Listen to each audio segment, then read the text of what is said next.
Welcome to this gorgeous, ultra-modern cabin about 2 hours outside of Montreal, Canada. It is right across the street from a lake, and it boasts an epic backyard setup that includes a fire pit, a hot tub, and plenty of outdoor deck space. I'm also in love with the interior design, especially in the living room. It kind of gives off a bit of a Tulum or some boho vibes, which I think is pretty neat to see all the way up here in Canada. But ladies and gentlemen, now without further ado, let's hop straight into the full tour.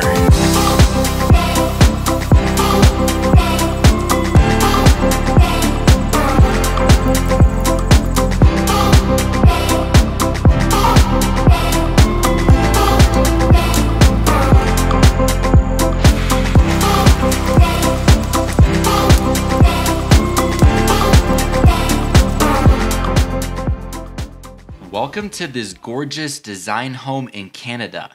This is the entry side of the exterior, and if we walk down the path, this is what your first glimpse of the home through the trees will look like. Let's now continue down the path and get a little closer, and the exterior is black, slick, and modern, just how I like it, especially that massive slanted roof. But let's now go to the backyard. And this is definitely my favorite part of the entire property. Here is a bird's eye view, and just look at how much space you have. The deck alone is absolutely massive, and there are so many amazing amenities for you to enjoy with your family or group while you are staying here at the home. Let's start at this end of the backyard. You have this large outdoor table with enough seating for 8 people and this grill, so you can definitely have some great barbecues. Let's keep going, and of course you can't miss that huge hot tub built straight into the deck. I love how it's right in the deck. It kind of gives it a bit more of a luxurious feeling. There's also these 2 very large lines of string lights that go over the tub and the dining area. For the second half of the backyard, I'm now going to walk to the left past the hot tub, and this will eventually lead you to the outdoor lounge and living area. And the signature piece is of course this huge fire pit in the middle, and just look at this view. You've got a fire going, the steam coming out of the hot tub, and all of those string lights. It really does not get much better than this. I'll now take the drone and just zoom out a little bit to give you a different perspective from up top.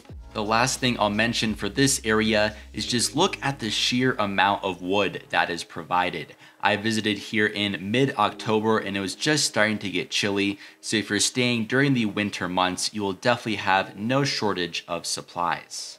Last but not least, for the exterior of the home, if we look up top here on the second floor, you have another outdoor deck space. This is accessible by either of the 2 bedrooms here on the top floor. More on those in just a short while.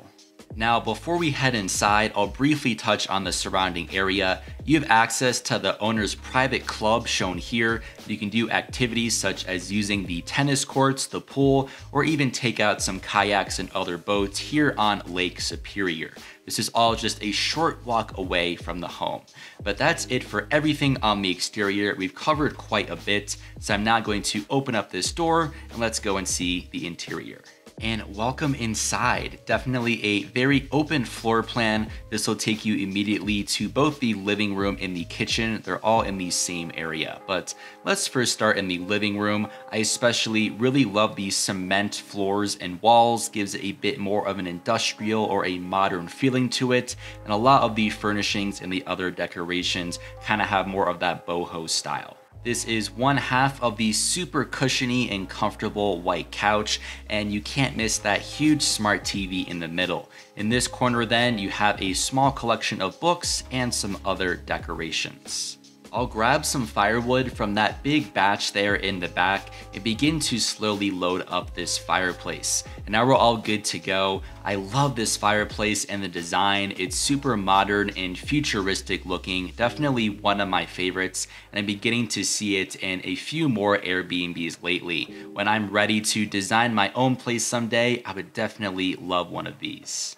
Let's now begin to go into the kitchen, so I'll walk past the fireplace, and I loved this dining area, especially that table and the huge lighting fixture gives off more of that boho style feeling to it, not to mention the Wi-Fi was super fast at this Airbnb. And here now is your kitchen. It's quite well equipped. You actually have a stainless steel countertop, which I thought was pretty cool. When I hear stainless steel, I usually think more so for appliances.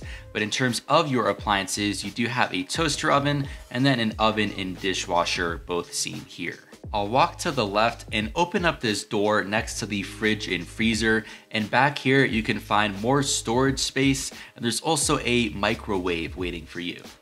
Let's head to this corner of the main floor. As you can see, there are some stairs that we'll head to in a little bit, but there are also two doors, and I'll open up the door on the right. This will take us into the one bathroom on this floor. Here is your shower. Overall, it's pretty simple, so I won't spend too much time in this room, but it is a full bathroom. You can also see that nice photo in the background. Looking in the same corner, I'm now gonna walk straight ahead and open up that other door right next to the bathroom. And this will eventually take us into the one bedroom on this floor. You have a queen mattress here. It's pretty similar to the couch, and that's also big and white and cushiony. And I love that backsplash of the finished wood right behind the mattress. I thought it was very eye-catching. This entire home, I was reading on their listing, was professionally designed. And you also have this really eye-catching corner with an extra spot for you to sit down and relax in. And if you walk to this end of the bedroom, you actually have a walk-in closet, which I think is very convenient. That will do it for everything on this first floor. Looking at the staircase, there are some extra towels there for the hot tub, but we're now gonna walk upstairs because there is a lot more for us to see on the second floor. On the right, there are these two doors, but we're gonna go into the room on the left to start off, which is the bunk beds room. This room is of course for the kiddos. This entire Airbnb can house up to 8 guests quite easily. And now I think it's tough to make bunk beds look good. I've seen some pretty awful bunk bed setups while looking online and scouring for Airbnbs, but these guys nailed it. I love how it's almost 4 separate sleeping pods, and each little area has their own lights. So I think it's modern and simple, and it looks great. Back in the same hallway, you have those two doors. We'll first go through that door on the left, which takes you into the second bathroom. It's pretty much exactly the same as the bathroom we saw downstairs, so I won't spend too much time here. For the final room in this home, we'll walk to the end of the same hallway, and this takes us into another bedroom. I love that hanging lighting fixture there on the left, and there's another queen mattress and some more photos next to it. And now I think this is the master bedroom because there is so much closet space in this room. It's pretty crazy. This entire wall that I'm opening up is just closet space, so if you're planning on staying here for a while, you need to store some things, they've got you covered. In this last corner, you can find a little reading area where you can start your mornings at. And if you want to get to that outdoor deck on the top floor that we saw earlier, you can just slide back the door in this bedroom and walk out. Thanks for watching, guys. The booking link is down in the video description, and I'll see you very soon for another Airbnb tour.